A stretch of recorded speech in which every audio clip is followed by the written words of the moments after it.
চালিয়েছে 12,000 হত্যাকাণ্ড। নির্বিচারে আগ্রাসন অব্যাহত রেখেছে ইসরায়েল।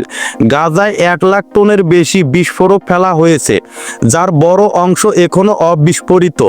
হামলায় প্রাণ হারিয়েছেন বা নিখোঁজ হয়েছেন অন্ততপক্ষে 62,000 ফিলিস্তিনি।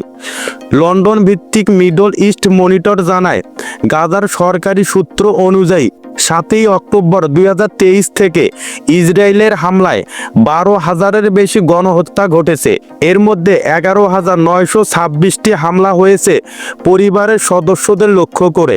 2,200টি পরিবার পুরো নিঃশেষ হয়েছে। এখনো ধ্বংসস্তূপের নিচে চাপা পড়ে আছেন প্রায় 10,000 মানুষ। 60টি গণকবর থেকে উদ্ধার হয়েছে 529টি মরদেহ। স্বাস্থ্যখাত ধ্বংস হওয়ায় বাস্তুচ্যুত 21 লাখেরও বেশি মানুষ নানা রোগে আক্রান্ত। এর মধ্যে 71,000 মানুষ হেপাটাইটিস রোগে ভুগছেন। ধ্বংস হয়েছে 828টি মসজিদ এবং আংশিক ক্ষতিগ্রস্ত আরও 166টি।